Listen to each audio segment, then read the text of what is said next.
우상의 재물에 대하여는 우리가 다 지식이 있는 줄을 아나 지식은 교만하게 하며 사랑은 덕을 세우나니 만일 누구든지 무엇을 아는 줄로 생각하면 아직도 마땅히 알 것을 알지 못하는 것이요 또 누구든지 하나님을 사랑하면 그 사람은 하나님도 알아주시느니라.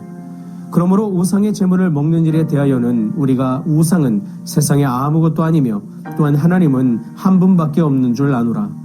비록 하늘에나 땅에나 신이라 불리는 자가 있어 많은 신과 많은 주가 있으나 그러나 우리에게는 한 하나님 곧 아버지가 계시니 만물이 그에게서 났고 우리도 그를 위하여 있고 또한 한 주 예수 그리스도께서 계시니 만물이 그로 말미암고 우리도 그로 말미암아 있느니라. 그러나 이 지식은 모든 사람에게 있는 것은 아니므로 어떤 이들은 지금까지 우상에 대한 습관이 있어 우상의 제물로 알고 먹는 거로 그들의 양심이 약하여지고 더러워지느니라. 음식은 우리를 하나님 앞에 내세우지 못하나니 우리가 먹지 않는다고 해서 더 못 사는 것도 아니고 먹는다고 해서 더 잘 사는 것도 아니니라. 그런즉 너희의 자유가 믿음이 약한 자들에게 걸려 넘어지게 하는 것이 되지 않도록 조심하라. 지식 있는 네가 우상의 집에 앉아 먹는 것을 누구든지 보면 그 믿음이 약한 자들의 양심이 담력을 얻어 우상의 재물을 먹게 되지 않겠느냐. 그러면 내 지식으로 그 믿음이 약한 자가 멸망하나니 그는 그리스도께서 위하여 죽으신 형제라. 이같이 너희가 형제에게 죄를 지어 그 약한 양심을 상하게 하는 것이 곧 그리스도에게 죄를 짓는 것이니라. 그러므로 만일 음식이 내 형제를 실족하게 한다면 나는 영원히 고기를 먹지 아니하여 내 형제를 실족하지 않게 하리라. 아멘.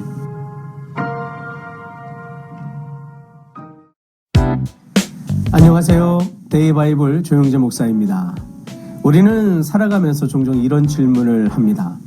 이 정도면 괜찮지 않을까? 내 자유인데 뭐가 문제지? 성경에 하지 말라는 말은 없잖아.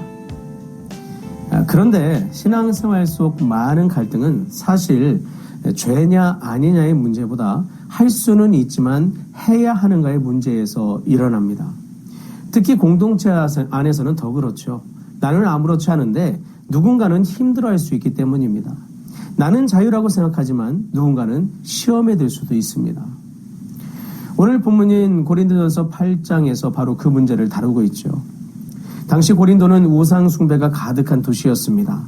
시장에 유통되는 고기 대부분은 우상 제사를 거친 고기였고 사람들의 식사 문화도 신전 문화와 연결되는 경우가 많았습니다. 그러다 보니까 교회 안에서도 그와 관련된 논쟁이 일어났었죠. 어떤 사람들은 말합니다. 우상이 가짜인데 뭐가 문제입니까? 하나님 한 분만 계시는데 그냥 먹어도 되지 않나요? 사실 신학적으로 보면 틀린 말은 아니죠. 바울도 인정합니다. 우상은 세상에 아무것도 아니다. 그러나 문제는 이것이 단순한 지식 차원의 문제만이 아니었다는 점이죠. 그 지식을 어떤 태도로 사용하느냐가 문제였습니다. 그래서 바울은 오늘 이렇게 말합니다. 지식은 교만하게 하며 사랑은 덕을 세운다. 여기에서 교만하게 한다는 표현은 원어적으로 부풀어 오른다라는 의미입니다. 지식이 사람을 커 보이게 만들 수 있다는 그런 뜻이죠. 나는 안다. 나는 자유롭다. 나는 문제없다. 그런데 바울은 그 지식을 내세우는 사람들에게 이렇게 말합니다. 덕을 세우라. 여기서 덕을 세운다는 말은 집을 세우듯 공동체를 세운다는 의미입니다. 바울은 이렇게 말하고 있는 거죠. 네가 맞을 수도 있다. 그런데 내 행동이 공동체를 세우느냐. 이게 오늘 본문의 핵심인 거죠. 당시 믿음이 연약한 어떤 성도들은 우상 숭배의 과거 기억 때문에 여전히 양심이 흔들리고 있었습니다. 그런데 믿음이 강하다고 생각하는 사람들이 아무렇지 않게 우상 제물을 먹는 모습을 보면서 자신도 따라하게 되는 것이죠. 하지만 마음은 여전히 괴롭습니다. 양심이 무너지고 있는 거예요. 그래서 바울은 아주 강하게 말합니다. 너희의 자유가 믿음이 약한 자들에게 걸림이 되지 않게 하라. 여기서 걸림이라는 말은 누군가 넘어지게 만드는 장애물이라는 의미입니다. 즉 내가 누리는 자유가 누군가의 믿음을 무너뜨릴 수도 있다는 것이죠. 그래서 바울은 놀라운 고백을 합니다. 만일 음식이 내 형제를 실족하게 한다면 나는 영원히 고기를 먹지 아니하리라. 이건 굉장한 선언입니다. 나는 할 수 있다. 그러나 사랑 때문에 하지 않을 수 있다. 이렇게 말하는 것이거든요. 이게 복음 안에서의 자유입니다. 세상은 자유를 이렇게 정의하죠. 내 마음대로 하는 것, 내 권리를 주장하는 것. 그러나 성경은 자유를 다르게 말합니다.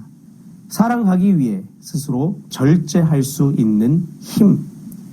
그것이 복음의 자유인 것이죠. 그리고 사실 오늘 본문은 단순한 음식 이야기나 생활 윤리 정도에 머물지 않습니다. 이건 결국 예수님의 모습으로 연결되고 있어요. 예수님은 하나님의 아들이셨습니다. 모든 권리를 가지신 분이셨죠. 그러나 우리를 위해 자신의 권리를 내려놓으셨습니다. 하늘 영광을 버리시고 이 땅에 오셨고 십자가까지 순종하셨습니다. 십자가가 뭔가요? 나는 할 수 있지만 사랑 때문에 내려놓겠다는 선언입니다. 예수님은 그처럼 우리를 살리기 위해 자신의 자유와 권리를 포기하셨습니다. 그리고 바울은 오늘 우리에게 이렇게 묻습니다. 너는 공동체를 위해 무엇을 내려놓을 수 있느냐? 오늘 우리도 마찬가지죠. 어떤 것들은 죄라고 단정하기 어려울 수 있습니다. 그러나 중요한 질문은 이거죠. 이것이 공동체를 세우는가? 이것이 누군가에게 걸림돌이 되지는 않는가? 이것이 사랑으로 행해지고 있는가? 신앙생활은 단순히 내가 맞다를 증명하는 것이 아닙니다. 신앙은 누군가를 살리는 것입니다. 교회는 내 권리를 주장하는 곳이 아니라 서로를 세워주는 곳이 되어야 합니다. 내 자유보다 형제의 영혼을 더 귀하게 여기는 곳, 그곳이 바로 교회입니다. 왜냐하면 예수님께서도 그렇게 우리를 사랑하셨기 때문이죠. 고린도전서 8장의 핵심, 오늘 본문의 핵심은 이것입니다. 할 수 있는가 보다 사랑인가를 먼저 물으라는 것, 바로 그것이죠. 복음은 우리를 자유하게 합니다. 그러나 그 자유는 나를 높이기 위한 자유가 아니라 사람을 살리기 위한 자유임을 우리는 잊지 말아야 합니다. 오늘도 하나님은 지식으로 커지는 사람이 아니라 사랑으로 공동체를 세우는 사람을 찾고 계십니다.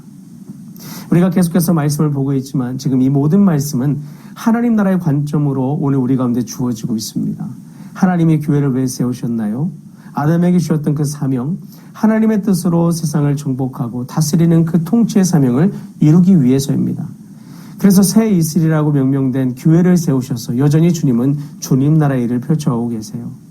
그 나라를 위해서 건강한 교회가 세워져야 하고 교회를 구성하는 지체들 또한 건강한 영성으로 함께 하나가 되어서 그 응축된 힘을 가지고 하나님 나라의 열매를 맺어가야 됩니다. 그러기 위해서 오늘 우리는 서로를 세우는 공동체, 배려하고 섬기고 이해하고 품어주는 공동체를 우리는 세워갈 수 있어야 되겠죠.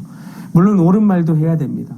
그러나 옳은 말 이전에 그것이 덕이 되고 그것이 생명이 되는지 우리는 봐야 돼요. 옳은 말보다 살리는 말이 사람을 세우고 살린다, 이런 말이 있잖아요. 이걸 여러분 꼭 기억하시고 오늘 우리가 하는 모든 일이 아무리 옳아 보인다 할지라도 하나님 뜻 안에서 무엇이 먼저이고 무엇을 행하는 것이 중요한지를 다시 한번 되새기는 그런 일상이 될 수 있었으면 좋겠습니다.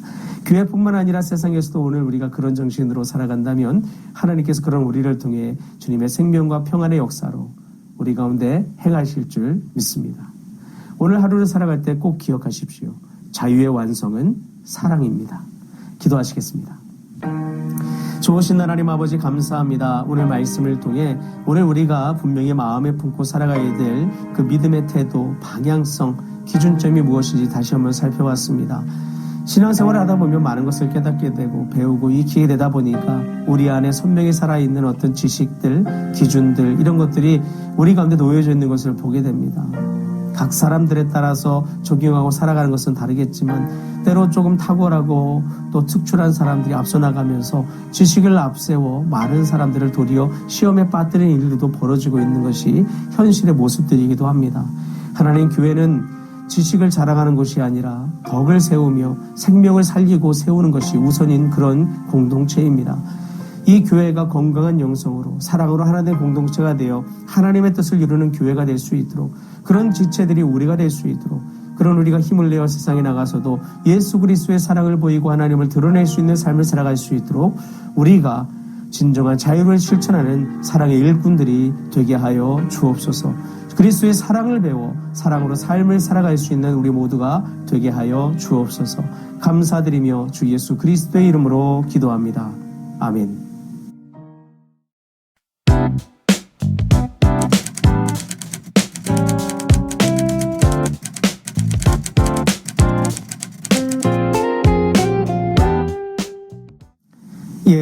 오늘도 그리스도 예수의 사랑 안에서 생명의 풍성한 역사에 참여하고 그 은혜를 누리는 복된 한 날 되시기를 주님의 이름으로 축원합니다. 주님 안에서 사랑합니다. 그리고 축복합니다.